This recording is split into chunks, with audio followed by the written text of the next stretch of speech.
So when you're going to do a kit, I've learned that you're going to need quite a few tools. Most of the time you're not going to need nearly this many, but it pays to have more than you need.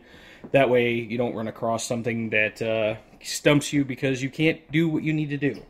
So I figured I would post up a few of the tools and stuff that I'm going to be using for this build. You've got some zip ties, you can never go wrong with those. Couple different types of soldering irons. I like the smaller ones for tight places or for working with more delicate stuff. When you're doing heavy soldering, like sometimes the bed, for instance, won't have the wire soldered to that. We'll get more to that in the build later. You want to have a heavier duty soldering iron so that you can really flow the solder. You're going to want some strippers, some cutters, maybe some wire benders depending upon the thickness of the gauge. Some good solder. This is a 60% rosin core. I love this stuff. Multimeter, of course, precision screwdrivers. We talked about this in my last video. Ball and hex keys or hex wrenches. I like these because sometimes you have to come in at an angle to get something. I've learned this more on deltas than anything, but if you have to get in at an angle, it's really nice to have that ball end.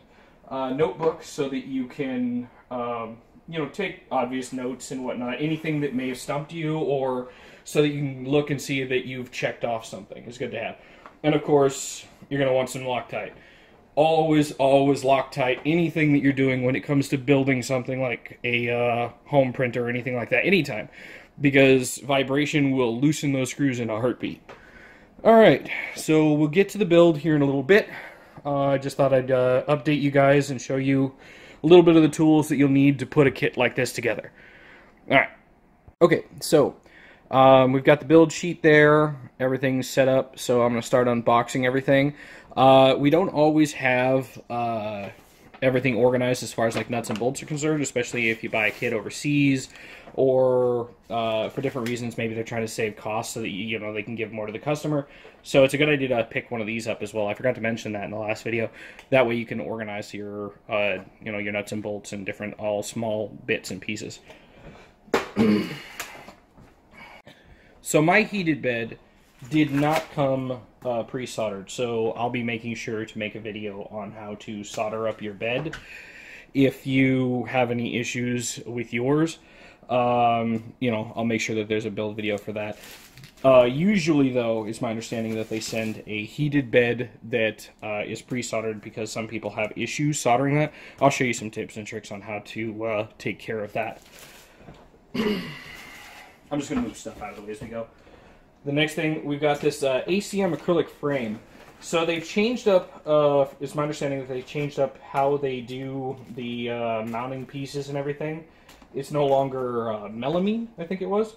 It's now this acrylic with aluminum ACM. It's supposed to be some pretty interesting stuff. I've never used it before, so we'll have to see how this works. But it looks like it's going to be a much sturdier frame than if you had a melamine, because of course it's aluminum and acrylic, so that's nice. So send us a little bit of test filament. I'm not going to need that. I have so much filament, it's ridiculous. What do we got? We got our electronics, MKS board, steppers, heat sinks, end stops, thermal resistor. The hardware bag. This is what I was talking about. I'm going to be going through and organizing this off camera, of course, to make it easier for me to put everything together. This is just so that they can, give more to you guys. By putting it in one big bag, it saves them some money, so they're able to offer you a better product at a lower price. We've got the 2004 LCD screen.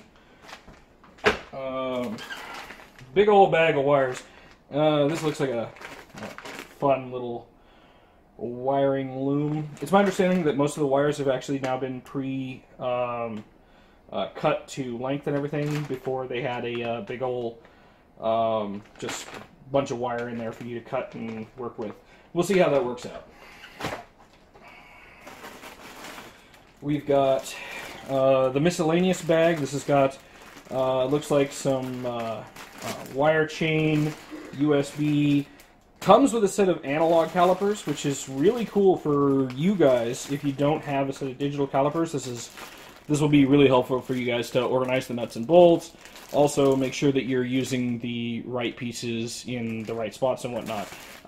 If you can, get a pair of digital calipers. But it's nice that they included it. They also included one of those little ceramic screwdrivers.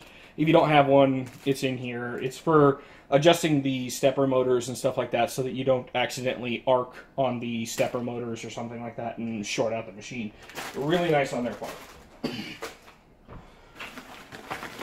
We've got some ACM corners. So these are going to be on the edges of the machine holding together the short beams and the rest of the frame. Belts and pulleys. The motors come in a bag. I've seen these packaged all kinds of different ways. You're not going to have any issue if it's in something like this, just as long as they're not loose in the box. What else do we got?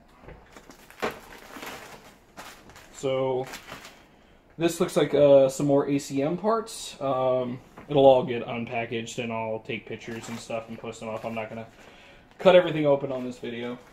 I'm just showing what's all in the box. This looks like the extruder. So we've got a couple of different heat breaks, some fans.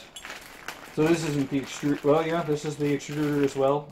Looks like a Mark 9 or a Mark 9 extruder. These are good. They're great for starting and whatnot. I would suggest upgrading to something like an E3D Titan or one of the variants like that. These are all right to start with, of course. They'll get you through pretty much everything ABS PLA, but if you plan on doing soft materials like Ninja Flex or something along those lines, definitely going to want to upgrade to like something like an E3D Titan. But this will get you through. Or paper. Now, a cool thing is they upgraded to the 24-volt power supply, and of course the bed and everything is a 24-volt system. This means that you're going to be able to really heat up the bed faster, work with higher temp materials. Your ABS will, work pretty fine, but you're looking at like your high temp nylons and stuff like that. You should be able to get better prints with that. So that's nice that they have that. We've got our standard accessory plug. We're probably going to have to cut and wire that in. I haven't opened the box yet on the power supply.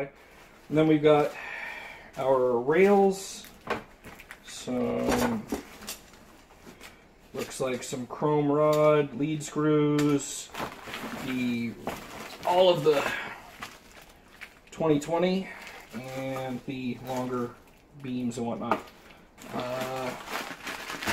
Then we've got some more mounting hardware. We'll see what's all in there later. Alright, so that appears to be what's in the box. We will come back after I've laid everything out and start the assembly process.